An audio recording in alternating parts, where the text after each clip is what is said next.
Assalamualaikum warahmatullahi wabarakatuh. Salam. Kembali lagi dengan kita dari Payung University. Udah lama sekali nih Pak kita tidak podcast. Dan memang kita kayaknya jarang ketemu juga ini akhir-akhir ini. Mungkin Pak Dharma bisa spill lah kemarin kayaknya dari Bandung ngapain aja di sana? Ya di Bandung jemput istri ya, karena dia lagi S3 di UPI. Terus ya sempat beberapa kali saya lihat ada kegiatan di Darut Tauhid. Karena kan Darut Tauhid, UPI, kemudian kontrakan ya dari situ cuman jalan kaki, nggak nyampe 5 menit. Ya sempat sih sholat di sampingnya Hakim. Wes. Pengalaman berarti ya pertama. Ya Hakim ganteng ternyata. Kalau kita kan hitam dia ganteng. Mungkin karena iklim Bandung Pak, dingin-dingin itu Pak. Asli, Bandung tuh memang ya namanya kota ini ya, Parahyangan ya. Itu dulu kalau Parahyangan itu hyang itu kan dewa ya, dewa Tuhan lah itu. Jadi kalau kita sembahyang, hyang menyembah hyang kan gitu.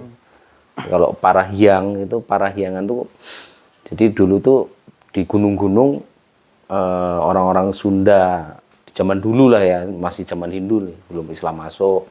Di Jawa-Jawa juga mereka meyakini bahwa dewa-dewa itu berada di gunung-gunung itu, makanya di Parahyangan. Jadi istilah-istilah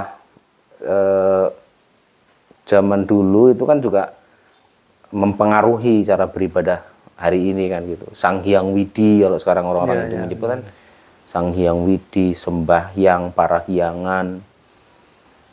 Nah, kata langgar, saya baru buka kemarin itu, ya saya hanya kulik-kulik sih. Langgarnya asal katanya dari mana? Surau. Gitu. Surau musola itu. Langgar itu ternyata sematan bagi orang-orang yang melanggar aturan dari nenek moyang leluhur gitu. Jadi ketika orang-orang ini pada masuk Islam, mereka kan pada ngumpul ya. Pada ngumpul di satu tempat, mungkin mereka belajar ngaji atau halakoh atau taklim dan sebagainya itu. Nah itu disebut, itu dilanggar sana itu, orang-orang pada melanggar. Melanggar adat istiadat. Iya, melanggar adat istiadat di zaman itu, maka disebut langgar gitu. Itu Pak Alwi Shihab itu, lupa saya bukunya apa. Jadi Pak Alwi Shihab menyebut langgar, asal katanya dari menyematkan orang-orang yang melanggar aturan adat istiadat. Tapi sekarang malah menjadi tempat untuk beribadah Pak ya? Ya kita, ya akhirnya kan kata itu bisa mengalami peorasi, menjadi negatif, atau kata itu bisa memunculkan makna apa ya, lawannya peorasi itu, dia memunculkan makna positif. Sekarang langgar kan ya tapi jarang orang sekarang nyebut langgar. Tapi saat kecil orang tua kita kan kono melanggar. Ya kan? Jadi langgar itu menjadi kata positif akhirnya kan gitu. Jadi lebih kalau tempat untuk beribadah, mendidik kadang kan. Iya, kalau orang Melayu kan surau ya. Surau. Kemudian kalau kita kan yang sekarang anak-anak sekarang kayaknya yang Gen Z, Alpha udah masjid ya. Nah, sekarang selama di Bandung apa sih hal-hal positif yang Pak Dharma dapatkan di sana, Pak? Mereka ini kan bisa jadi inspirasi kita di Metro kan.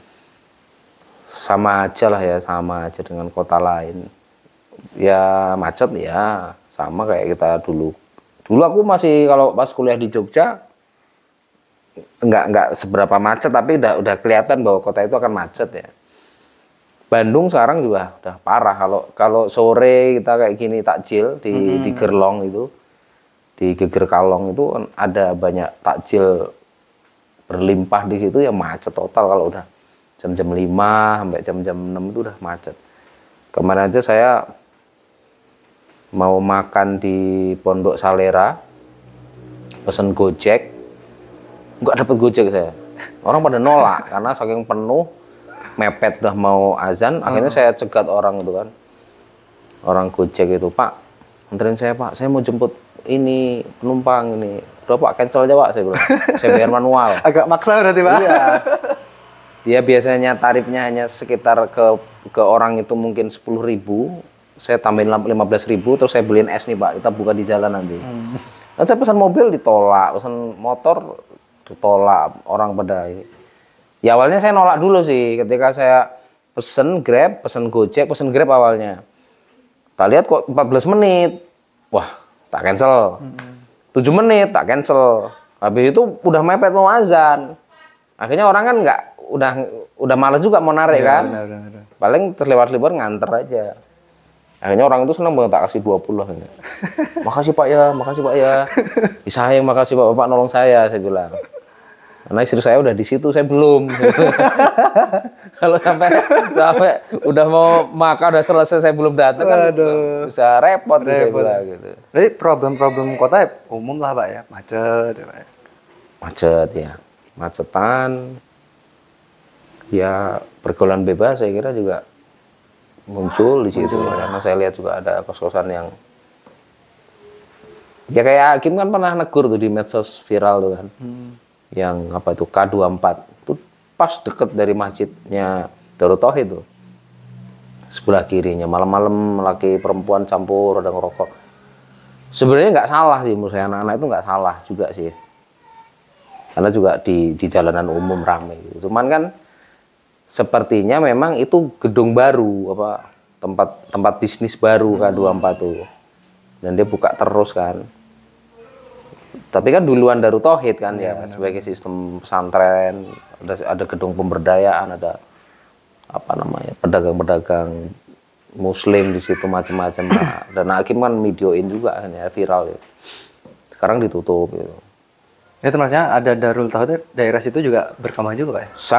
Sangat. Kalau secara ekonomi kreatifnya? Sangat sekali. Pak, sana, Pak? Di Darut Tauhid itu kan, karena memang dia tepat bersebelahan dengan UPI ya, jadi otomatis dia menambah pergerakan komunitas di luar kampus.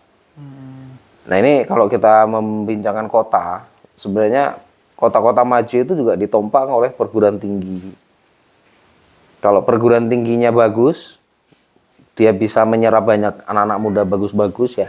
Iya benar. Dari berbagai provinsi kan, otomatis juga ada diskusi ya, tentu ada diskursus pengetahuan.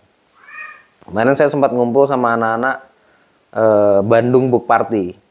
Bandung Book Party. Bandung Book Party itu ya sebenarnya kita udah menghidupkan itu ya di sini, Sunday reading kalau hari Minggu, terus kemudian ada West Record Literasi, kita punya perpustakaan dan sebagainya. Tapi Bandung Book Party itu mempertemukan anak-anak yang sudah membaca buku, kemudian dia ingin mereview sebenarnya minggu ini apa yang udah dia baca. Datang saya ke situ, saya bawa, kebetulan istri dia buku Berpikir ala Einstein, Bertindak ala Gandhi. Kalau saya bukunya ini Sekolah Adalah Candunya Pak Rom Topati Masang. Tapi saya lebih banyak mendengarkan anak-anak sana karena mereka mengeksplor buku-buku yang baru gitu. Buku-buku yang tak baca, kebetulan istriku bawa buku lama, bukunya Pak Rom itu ya meskipun pembahasannya akan tetap relevan ya. Bahwa sekolah itu menjadi lembaga yang begitu formil.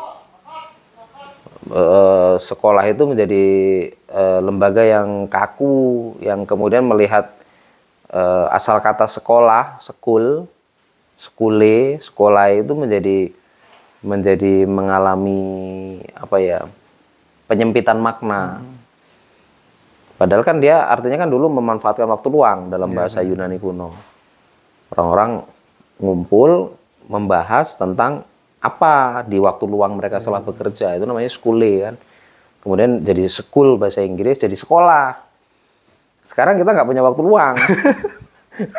Sekarang sekolah terus Pak. Sekolah terus, tapi iya malah nggak punya waktu luang gitu. Itu yang tak bahas di teman-teman juga gitu. Terus ada university Rockefeller di Amerika itu, dia nggak ada gedung, nggak ada akreditasi gitu loh, nggak ada kurikulum. Tapi 16 pengajarnya adalah penerima Nobel dunia. 2 mahasiswanya bahkan akhirnya mendapatkan Nobel. Itu kan juga ya kayak kita lah, Payung University ini kan sebenarnya kita tidak mikirin tentang gedung, nggak mikirin tentang ruang kelas gitu. Ya meskipun kita punya gedung juga, kita punya ruang-ruang untuk diskusi banyak, kita ruang-ruang ber-AC bahkan kita punya kan di payung ini. Cuman kita ingin melihat dimanapun kayak kata ini, kalau kata Gajah Dewantara, semua orang adalah guru, semua tempat adalah sekolah.